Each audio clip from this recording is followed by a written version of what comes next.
All right, it's conference championship weekend. One of my personal favorite weekends in college football. Not my favorite. Last week was my favorite, and you kind of could tell why. Rivalry week is just fun. Everybody fighting. Anything can happen. Upsets here, upsets there. Fisticuffs being thrown. I mean, that Notre Dame lineman literally punched a USC defender in their face. I don't know why you do that in a sport with helmets, but hey, you do you, bro. You do you. If you thought that was effective, hey, but it's conference championship weekend, and conference championship weekend is fun in and of itself because, I mean, this is where you get to see most of the time the best teams from conferences play each other, play for it all, and you typically see really, really good games. And I think we'll be in for another really good weekend, and unlike years of the past, all these games matter. And I think that's one of the nice things about the expanded playoff is no conference is going to get left out. So these playoff games matter. You want that first round bye.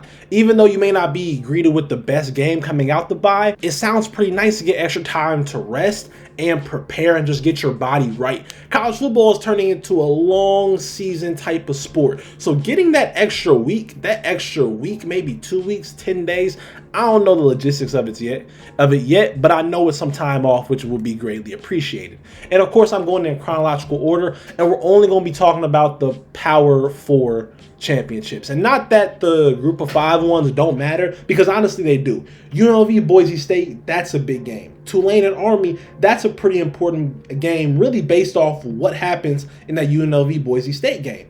And those are going to be good games in and of itself. Like, I think people who are just blindly choosing Boise State against UNLV maybe want to actually look at that game and think about it. Because while, yes, Boise State is a favorite and they should be, they've been the best group of 5 team pretty much all year, with their only loss coming in a tightly contested affair to Oregon. And I don't care that it was early in the year. That's the number 1 team in the country right now.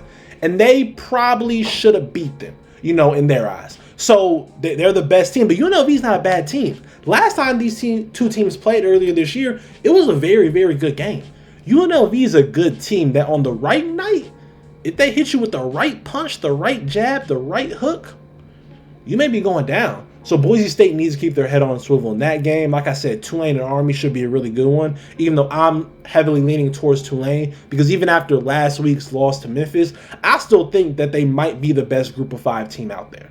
I mean, yes, Memphis caught them slipping, but their only other 2 losses are to Kansas State and Oklahoma in very close games. Those 2 games weren't blowouts. Those were close games. They lost to 2 Power 4 teams. It's so weird saying Power 4 and not Power 5. I got to get used to that. But then you also have, I always love tuning into the MAC championship because Ohio native MAC football, and both teams are from Ohio, so that's really interesting. But let's get into these big games. And the first game is Iowa State at Arizona State in the Big 12 championship game. And also, PSA, I'm doing this before the rankings come out. And honestly, that's because, to me, the rankings don't have any effect about how I would pick these games.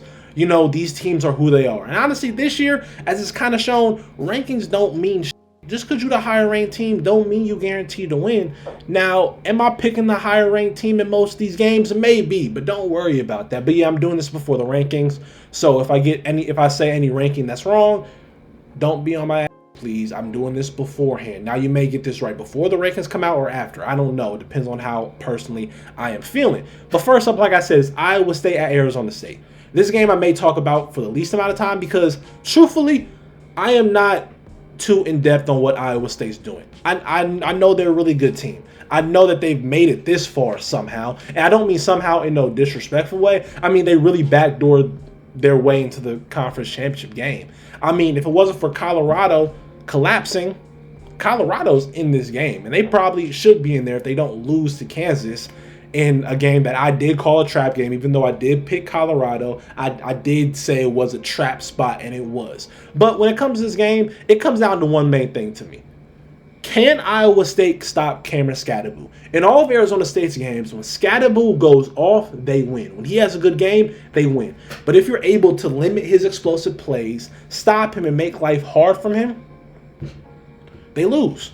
Their 2 losses are when Cameron Skattebo does not get over 100 yards and doesn't really have any explosive plays. If Iowa State's defense can hunker down and stop him, and I don't even want to say stop, can contain him, take away the explosive play potential out of the backfield, then Iowa State can win this game. Now, me personally, I'm going with Arizona State, mainly because, one, this is a very, very hot team, and they just play football the right way. Outside of Cameron Scatterboo, not saying they don't have any really good players, they're just a good football team.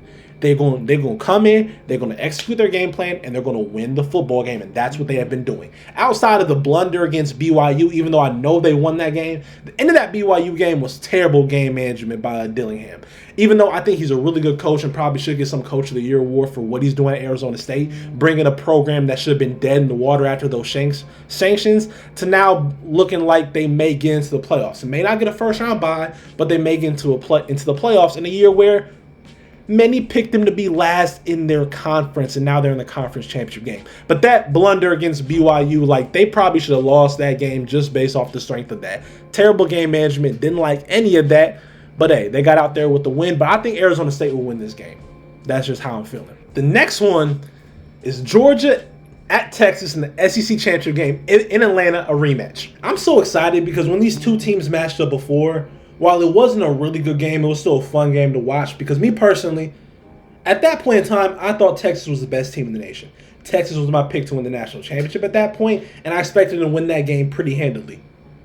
And Georgia went into Texas and punched them in the mouth, punched them in the nose, knocked a few of their teeth out, got them to the ground. Now, in this game, I don't think that's going to happen. Me personally, I'm picking Texas. And the reason I am picking Texas is I think it's far more likely for Texas to survive a bad Quinn Ewers game than it is for Georgia to survive a bad Carson Beck game. And mainly because, for starters, Texas, in my opinion, has a much better infrastructure. This team is built to succeed whether or not their quarterback is playing spectacular. And it's kind of proven because Quinn Ewers has not looked like the quarterback we thought he would. Coming into this year, while I still thought Quinn Ewers was good, I didn't think he was as good as some people want him to be. I didn't see him as some first-round pick. I saw him as a quarterback that, is a really good college quarterback. But this year, he really hasn't looked that good, but Texas is still looking very dominant on both sides of the ball when it comes to the line of scrimmage. Their defense is amazing. Their offense built around him helps him succeed. He has weapons on the outside. They're able to run the ball damn near at will. It's just built better for him to succeed. Then Georgia on the flip side, this is not your usual Georgia teams of the past 2 to 3 years. They're not built to succeed. They're not built to succeed with or without good quarterback play. They need Carson Beck to play well. Not saying that every game they won is because Carson Beck played well, because it's not. When these two teams matched up earlier, Carson Beck did not play that well of a game. I'm pretty sure he had 2 picks and no touchdowns. But, Georgia offensively, outside of their backfield, they really don't have any weapons. They've never been known for having receivers on the outside, but this year the receivers have just taken a dip even from their all-right status. They just don't have playmakers out there. Their tight ends, you don't have a Brock Bowers anymore. You don't. You had pretty good tight ends, but there's not a Brock Bowers out there. So that's kind of showing. The offensive line has been very up and down, very wishy-washy. And this Georgia defense has shown you can get points up on them. You can scheme up things. If there's any coach I trust to scheme up things, it's Steve Sarkisian. Now, my main question for Georgia in this game, and because while I am picking Texas, I do think this will be a close game because I just trust that Kirby Smart's going to have them boys ready. My main question for Georgia offensively is how creative will you be? Like I said before, your receivers have struggled to get open. You're playing Texas, which has one of the best defenses in the country. Last week against Texas A&M, they put on a clinic. They made it impossible for Texas A&M to do anything. I know it showed that they scored 7 points, but that was off a pick 6 from Quinn Ewers. Outside of that, that Texas A&M offense was barely able to generate anything. And the one time they got down there, they couldn't convert a 4th and 1, and that's mainly because Texas's D-line dominated Texas A&M's. And Texas A&M has a pretty good offensive line. They can run the ball. So I'm asking Georgia, how creative will you be? How will you get these receivers open? How will you manufacture nice runs in the run game? And, they did it pretty well last time these two teams played, because last time they played, Georgia was able to run the ball pretty well. It may not be nothing impressive, but they were able to do it well. They had 28 rushes for 110 yards. Wow, that's not, popping out on the page. A 3.9 average is not bad. It's not bad. It means you're able to run the ball and get some type of positive yardage and not have yourself backed up on 2nd down. Now, personally, this game will come down to up front. Whichever team is able to run the ball and stop the run will win this game. Like we saw in the first game, Texas was only able to run for 29 yards on 27 rushes. Of course, that's with sack yardage baked in, and also from the fact that they got away from the run game because they got down by so much early. They just had to pass the ball, which put them in more passing situations, which, then let Georgia have a better chance of pass rushing because they're going to throw the ball. You can send pressure. You can get a little creative. So that's what this game will come down to. Who will be able to dominate the line of scrimmage? And me personally, I think Texas will be able to do that far better than Georgia. And also, Georgia's coming off an 8 OT game against Georgia Tech. How are their bodies going to be? I know it's not your old type of 8 overtime game, but that's still a lot of snaps, a lot of football, a lot of high-level football. That was a high-intensity game that Georgia played in. They were down from the start, fought all the way back and played for 8 more quarters. So I'm just asking, how is their health going to be? And also, they're losing guys to the portal, which a lot of teams are right now, but they've lost a few. I think one of their starting DBs, now I don't think he was having that well of a year, but still, that's a key depth piece missing. And it's not good to have missing DBs when you're playing an offense like Texas. Now, the one thing I'll be very interesting to see if Texas deploys is Archie Manning. Now, it's not that I don't think they will. They definitely will. The one thing I love about Steve Sarkisian is he hasn't been afraid to switch it up when need be. I mean, when these two teams played the first time, Quinn Ewers started off bad. He put in Archie Manning and said, go do something, give us a spark. And it's very impressive that he's been able to build a team where he can do that, where he can take out one quarterback, put another one in, and the other one doesn't feel no type of way. That's a big, big deal. On a lot of the teams, that would definitely cause some friction, but it doesn't seem to be causing any friction for Texas. Now, the reason I bring Archie Manning up, Haynes King, the Georgia Tech quarterback, was able to run for 110 rushing yards. He was able to use his legs to really open up this game for Georgia Tech. And he honestly had to, given Georgia Tech definitely had the talent disadvantage at a few positions, especially the offensive line. So in games like that, you need your quarterback to do special things. And Haynes King's special thing is to run the football. If Haynes King can do that, what could Archie Manning possibly do? Now, is Archie Manning as good of a quarterback as Haynes King is right now? Maybe. Honestly, part of me honestly believes that Archie Manning is probably the best quarterback on this roster, but that's a conversation for another day. But my question, and what I really want to see, is how often will Steve Sarkisian put Archie in to run some option, to run some RPOs, get him on the edge? Because it's clear that Georgia can't be had when it comes to quarterback runs. I mean, Georgia Tech was doing that pretty much all game until Haynes King was out there literally dead. Props to Haynes King. He played out of his mind. He deserved to win that football game. Yes, he made a few mistakes like that fumble, but still, he put it all out there, But I'm just interested to see, because that's a wrinkle I could definitely see Sarkisian trying to, mess with. And Archie Manning has shown he not like the other Manning quarterbacks. Well, he not like his two uncles. He more like his granddad. He gonna run that ball. But yeah, I think this is going to be a great game. I'm leaning heavily towards Texas because, in my opinion, they just are one of the best teams in the country. And honestly, quarterback is holding them back. If they had a different quarterback, I would say this is the best team in the country by far. I love how they stack up at every single position. Their defense is phenomenal. Their receivers are really good. Their offensive line can dominate and take over a game. Their running backs are pretty good. It's just Quinn Ewers is going to make the right play, but can he make plays? Quinn Ewers, to me, doesn't have that playmaking gene in him, which is not a bad thing, but it's like to take your offense, take your team to the next level, he don't got that. Now, in this year of college football, you may not need a quarterback like that. You may just need one that's going to make the right play and not turn the ball over, and that's what Quinn Ewers is. I mean, he hasn't really turned the ball over a lot this year. He's been very safe with the ball, other than that really bad pick against Texas A&M. Oh, my God, that's terrible. That was really, really bad. But yes, I'm picking Texas. I expect a good game. Next, Big Ten Championship. Welcome, Penn State. Me personally, I think every Penn State fan should be thanking every Ohio State fan they know, because Ohio State gave this to you, we decided, since we've been beating Penn State's ass the past few years, let's give them a Big Ten championship, experience. So let's give them the experience. They need it. They haven't had it in a while. Last time they had it was Tracy McSorley and Saquon Barkley. And let's give them one again. They need it. Let's let them feel good about themselves. I'm obviously coping because it really should be Ohio State playing in this game, but we have Penn State. And honestly, I expect a close game to begin with. I just think Oregon's the better team. And also the outside of football factors heavily lean towards Oregon. Oregon has had a late season bye. They had a bye, I think it was the week before this last week. They're well rested. They're ready. Dan Lanning is a psychopath. And a psychopath is going to have his team ready no matter what. They're going to come out there and really try to put a statement. They're really going to go out there and try and make a statement. Saying, listen, first year in the Big Ten, it's our conference though. We just got here. But this us, though. Dan Lanning is that type of psycho, and also I think Oregon is just too good. Oregon has maybe been one of the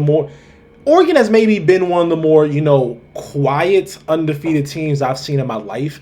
I don't think enough people are talking about them like they probably should. They've been the only consistent team all year. Every single game they've won and they've done their thing. And I know people are going to bring up that Wisconsin game, but listen, that happens. That's okay. I didn't think anything less of Oregon coming out of that game. I was actually more impressed that they were able to pull that off because no factors were in their favor. That was before their bye, which means I think at that point in time they were playing 9-10 straight weeks of football, traveling cross country to Wisconsin in Camp Randall at night in the game that for Wisconsin, for all intents and purposes, was their Super Bowl. It was their season. They weren't playing for nothing other than to spoil somebody else's day. And they couldn't do that. Oregon pulled that game out. So Oregon has just been doing everything right. They've been handling business. And I just think they're a far better team than Penn State. My big question, I think the big key of this game is, will Penn State be able to muster up offense? In all of Penn State's games against pretty good teams, their offense, I don't want to say struggled, but it hasn't been that good. I mean, against none of the good teams they played, they were able to get over 30. Ohio State, they couldn't even score a touchdown. Minnesota, they couldn't get over 30. Illinois was able to hold them under 30. This is not an explosive offense. This is not one of the better offenses in the country. And they're playing one of the better defenses in the country that has the talent, that has the people to match up with you. So for Penn State, it's just like, how are you going to generate offense, This is going to have to be a Tyler Warren game. Tyler Warren is going to have to go out there and show you why he's the best tight end in the country. Me personally, I don't think he is. I'm personally rooting for that dude at Bowling Green who is like top 10 or top 5 in receiving yards as a tight end. Give that man the Maxwell Award right now. And also he goes to Bowling Green. I'm from Ohio, so, I rep all things Ohio. Go Bucks. Go Bengals. Bengals suck. Their defense sucks right now. And Jameis Winston just threw 2 pick sixes on national TV. Ohio sports is in a great place right now. But yeah, it's like, how are you going to muster up offense? How? And not only is that a question because Oregon's defense is pretty good, it's a question because Oregon's offense is pretty good. And while, yes, Penn State's defense is really good, I think they have one of the better defenses in the country. They have a nice pass rush. They have pieces on the back end that can do some very nice things. Oregon is so talented offensively. It is so good. I really love watching this offense play. They have Evan Stewart, who I think is one of the more underrated receivers in college football, and he's not the only one. They have Trayshawn Holden. They have Tez Johnson. Then you have Dylan Gabriel manning it all, who is a veteran quarterback that's seen a lot of football and is just going to make the right play. He's not going to make mistakes. So while I think Penn State's defense is good to keep this close to begin with, Oregon's offense is going to pop off at some point in time. And Penn State's offense, in my opinion, does not have the manpower and the firepower to match. Penn State's best case scenario for this game is for it to be low scoring, for them to force turnovers, for them to dominate time of possession, for them to muck this game up. And for Tyler Warren to look like Jesus Christ. That's what they need. And Tyler Warren's been doing that. He's been doing everything. Now, it's funny how the guy was doing everything, but then you play Ohio State inside the 5 and he doesn't get a single touch, target, or nothing. That's crazy, but, that's not me. So, yeah, it's not that I don't see a world where Penn State can win. I just don't think, I don't know. I don't think it's the best matchup for them. I think the only team I thought in the Big Ten that could actually beat Oregon is Ohio State, and they lost. And Penn State, if Penn State cannot move the ball against Ohio State consistently, they're going to have trouble against Oregon, and Oregon's offense is better than Ohio State's offense at this point in time, so they are going to kill them over top. They're going to test them deep. Ohio State did not test this team deep. And also, another thing is, when Ohio State was playing them, they had a banged-up offensive line. Oregon's healthy up front. They're going to be able to run the ball. They have a very, very talented running back. Oregon is just a complete football team, and I think they're going to show that. They're going to flex their muscles, and they're going to walk into the Big Ten and snatch everybody's chain in their first year, and that's embarrassing. Not going to lie. All right. Last, but certainly not least. It's this ACC championship game. Clemson at SMU. Oh my God, Kyle McCord, thank you. I was talking so much Kyle McCord last year because I'm an Ohio State fan. And, you'll understand how good you got it until, something else comes along and it's not that. Like, is Kyle McCord better than Will Howard? Maybe. Might be. Who's to say? Well, Kyle McCord basically gave Clemson a chance to make the playoff, which I hate. And it's not because I hate Clemson per se. I may not like them too much. But for Clemson to have a chance at the playoff is not good for them. Because while I hope it's not the case, they can trick themselves into believing that they're doing all the right things now that they're in the ACC championship game. Because they really shouldn't be there. If Miami handled business like they should, it should be Miami versus SMU in a game that I would think would be a high-scoring, high-points affair. This game, it's not going to be like that, especially if Clemson wins. Clemson struggles to score the ball offensively when playing good teams. I mean, no disrespect to the ACC, but Clemson's schedule was relatively easy. They only played 3 good teams. And against the 3 good teams they played, they lost to all of them. And they struggled to score against them. They only were able to put up 3 points against Georgia, and they lost that game. And at the time, while it looked bad at the time, it was like, okay, it's Georgia. Since then, Georgia has shown you can score on Georgia. UMass put up more points against Georgia than Clemson did. Think about that. Yeah, at the time, it looked bad, but not too bad. Now it looks absolutely horrendous that you were only able to get 3 points. Then, against Louisville, a team SMU beat, you only were able to put up 21 points at home. And then this past week, against South Carolina, who is a good team? Let me remind you, all these teams I just mentioned are good teams. But you're about to play a good team this week. You're only able to get 14 points against South Carolina. There is an offensive problem happening down there at Clemson. Me personally, I think it's the fact that they are not getting the same talent they used to get. You don't see the same playmakers like these past few years. It's not the same playmakers they had when they had Trevor Lawrence, they had Deshaun Watson, Justin Ross, T. Higgins, Travis Etienne. I'm definitely forgetting a few people that, can't come to my mind. But Clemson football, when they were at their peak, they had weapons on the outside. This Clemson team does not. They don't. They don't have the weapons. They don't have the same explosiveness. So for them to win games, especially win games like this, they need to be low scoring. SMU has a high-powered offense. And the reason I'm picking SMU is because I just don't think Clemson will be able to keep up. And also, I don't think Clemson's as good as a team as SMU. If you just look at, comparisons of like teams both these teams played.